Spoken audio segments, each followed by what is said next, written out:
Alors bonjour et bienvenue sur Conseil de sportif. Ce podcast est un podcast utile.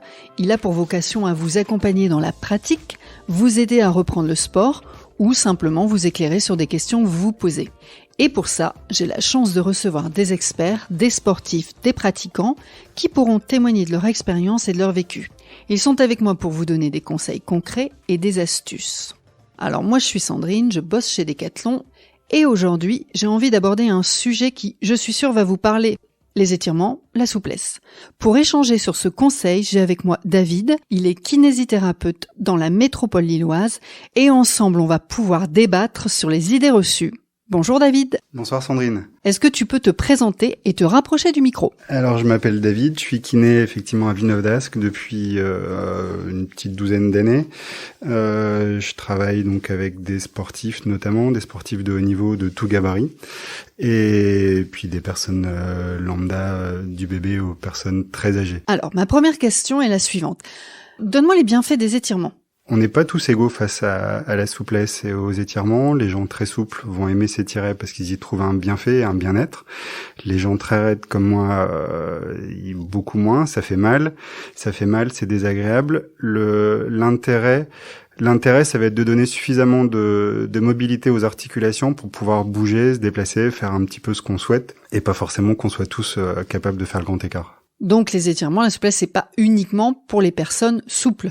Non, c'est pas uniquement pour les personnes souples, même si les gens souples la travaillent plus que les autres par plaisir et par appétence. D'accord. Est-ce qu'il y a un moment plus favorable à la pratique des étirements ? Est-ce qu'il est mieux pour moi de m'étirer le matin au réveil ou le soir avant d'aller me coucher, ou vers 18h, 19h, enfin peu importe ? Alors, je pense pas qu'il y ait de moment plus favorable. Je pense que ça dépend un petit peu de chacun. Je pense que pour des gens plutôt raides, tôt le matin, ça sera compliqué. Après avoir passé une nuit sans bouger, tout est un peu enraidi. Et donc, aller s'étirer, ça va être beaucoup plus douloureux. Ça sera plus difficile d'avoir une amplitude intéressante. Le fait de le faire en milieu ou en fin de journée, les muscles auront déjà un petit peu chauffé et ça sera plus confortable, plus agréable. Et puis, les résultats seront meilleurs, ce qui donnera envie de recommencer. Pour des personnes souples, il y a des gens qui ont... Ça correspondra un petit peu à une espèce de routine de dérouillage matinal. Et donc, comme certains vont faire du yoga, de la méditation, certains d'autres vont s'étirer pour se sentir bien dans la journée. Un petit rituel. Oui, c'est ça, un petit rituel de bien-être, santé, et qui sera du coup beaucoup moins bien vécu pour des gens raides. Alors ça, c'est vraiment je me prends en exemple parce que ça serait impossible pour moi de faire une séance d'étirement à 7h du matin au réveil. Si je suis bon sportif, c'est plutôt avant ou après ? J'ai l'impression qu'il y a beaucoup d'idées reçues là, sur ce sujet. On s'étire avant une séance de sport, on s'étire après une séance de sport ? Alors, je vais avoir une réponse un petit peu complexe, dans le sens, je pense que ça dépend du sport, déjà, c'est-à-dire qu'une GRS va avoir besoin d'une amplitude très importante, et donc, du coup, d'avoir besoin de s'étirer de manière importante avant sa pratique sportive. Quelqu'un qui va aller courir a pas besoin de travailler ses écarts avant d'aller courir. Après, il y a une recherche là-dessus qui, aujourd'hui, en tout cas, nous incite plutôt à, s'il y a besoin d'étirement avant le sport, à s'échauffer un petit peu d'abord, faire monter le muscle en température. Le fait de s'étirer avant le sport va rallonger le temps d'échauffement du muscle, va modifier un petit peu les seuils douloureux. En gros, on aurait plus de possibilités de se blesser sans forcément le sentir arriver. Donc les échauffements, en tout cas passifs et prolongés. Alors, je vais expliquer ça.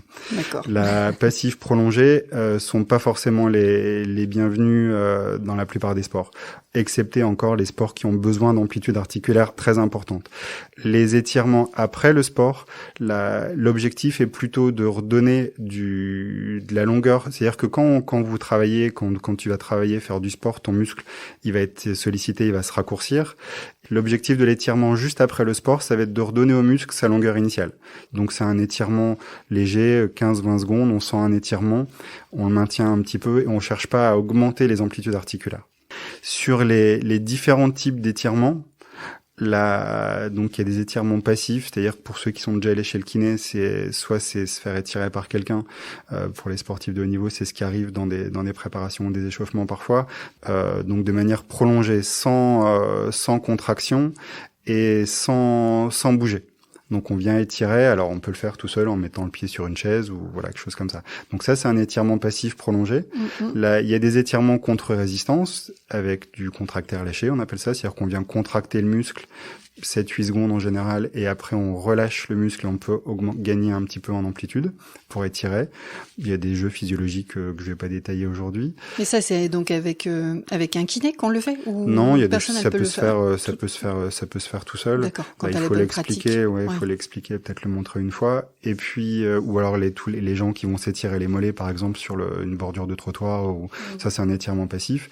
Et après il y a des étirements plus dynamiques avec des mouvements de balancier de la jambe par exemple, pour venir étirer les muscles des hanches ou les muscles ou les ischio-jambiers, là qui peuvent du coup être utilisés plus favorablement avant le sport, avant une épreuve intense et après s'être échauffé un petit peu.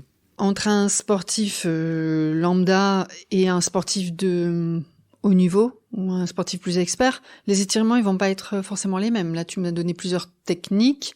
Alors là, c'est pas en fonction du niveau du sportif, c'est en fonction du sport pratiqué. L'activité. Voilà. Donc là, quelqu'un qui va faire, là j'ai une patiente qui fait du pole dance par exemple, je sais pas si on dit du ou de la pole dance, qui a besoin du coup d'étirements, qui fait des grands écarts, des choses comme ça. Elle aura besoin dans son échauffement, une fois que ses muscles sont échauffés, elle aura besoin de faire des grands écarts avant de monter sur la barre et avant d'avoir une activité plus intense, parce qu'elle pourra pas faire son premier grand écart en dynamique. Par contre, quelqu'un qui va courir, qui se remet à la course à pied, il y a vraiment aucun intérêt et il y a même plus un risque de blessure et un risque lésionnel. C'est-à-dire que quelqu'un qui vous allez courir en soirée, le midi ou le soir, l'idée c'est de faire ça plutôt un jour où il n'y a pas d'entraînement. Peu importe que ce soit le matin ou le soir, mais en dehors des périodes d'entraînement. Alors, si je comprends bien, tu fais ton jogging le midi, tu peux avoir une petite phase d'étirement, mais si tu veux des séances d'étirement plus approfondies, tu les fais pas le jour de ta séance? C'est ça. C'est ça. L'idée, c'est de, par exemple, aller courir, s'étirer un petit peu les mollets, les ischios quelques secondes après la course à pied pour redonner au muscle sa longueur initiale. Mais pourra faire une séance de stretching. Voilà, une vraie séance de stretching, en passant beaucoup plus de temps et donc là avec des étirements plus passifs. L'idée, c'est vraiment de faire ça en dehors un autre jour. Oui, donc on s'accorde une séance dans la semaine de stretching, c'est comme un cours collectif de musculation, de cardio. Avec pour objectif l'idée de gagner en amplitude, d'aller un peu plus loin, de s'assouplir un peu et de gagner du coup un peu en mobilité de hanches, de genoux, du dos. D'accord. Des effets du coup bénéfiques pour toi tous les jours dans ton quotidien et aussi dans ta discipline. C'est ça. Les deux. C'est ça. Qui permettent d'avoir du coup, par exemple, pour des patients golfeurs, d'avoir une meilleure mobilité de hanches, de bassin et de dos. Et donc il y a un intérêt, je pense, dans l'aspect technique.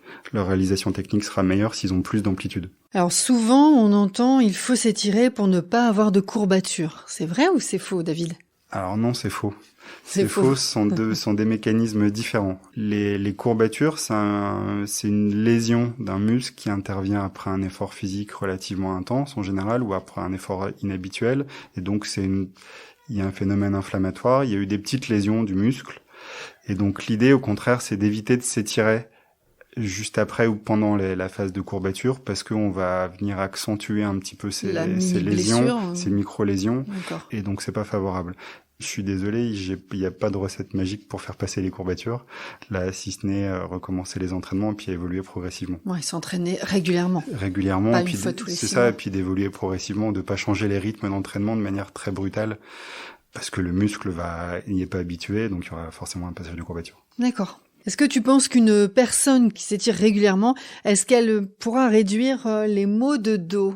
Alors oui. Alors globalement aujourd'hui, dans une grande partie des lombalgies dites chroniques, donc des douleurs de dos chroniques, souvent liées à des positions assises prolongées, des mauvaises positions au bureau, dans le canapé ou liées à l'inactivité, des étirements. Les étirements et le gainage, globalement, sont la base un petit peu d'un maintien et d'une bonne posture. Donc, a priori, sur une grande partie des gens, je dirais que oui. Les étirements ont un effet rapide sur les gens qui ont des douleurs de dos, essentiellement sur les gens raides. C'est-à-dire que c'est le seul avantage à être raide, à mon avis. C'est-à-dire que le fait de s'étirer quand on a mal au dos et qu'on est très raide, ça permet souvent de calmer rapidement la douleur. Après, il y a des gens très souples qui ont également mal au dos.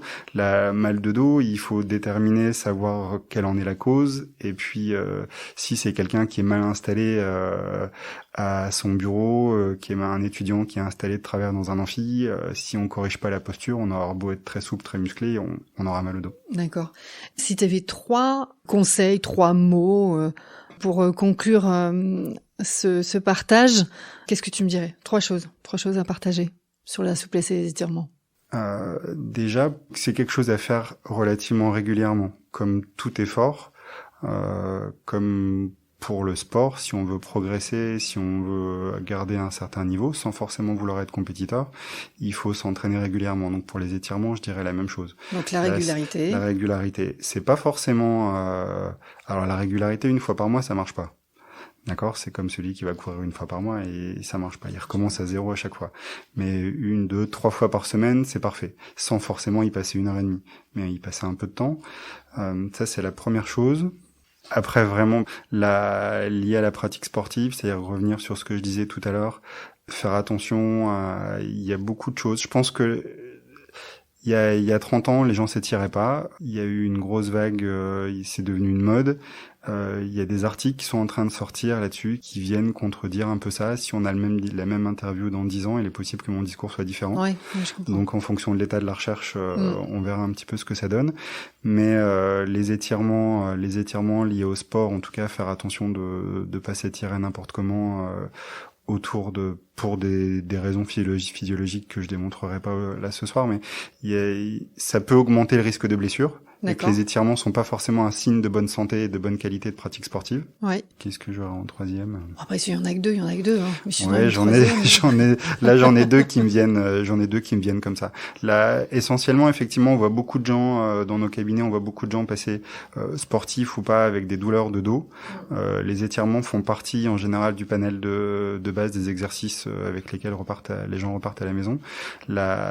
Le gainage fait également partie de ça et les conseils posturaux donc c'est un des piliers aujourd'hui en tout cas de la bonne forme physique en tout cas encore une fois sans forcément aller chercher le grand écart hein. L'objectif c'est pas de ça c'est d'avoir suffisamment de mobilité et pour pouvoir bouger être bien pouvoir se baisser lasser ses chaussures attraper quelque chose dans le jardin sous les fleurs aller tailler ses rosiers être le mieux possible le plus longtemps possible aussi c'est ça et le plus longtemps possible également ouais, tout à fait je vois moi de plus en plus de gens qui font de la gym à 70, 80 ans et les étirements font encore partie de des rituels des profs de gym. Écoute, merci David, merci beaucoup.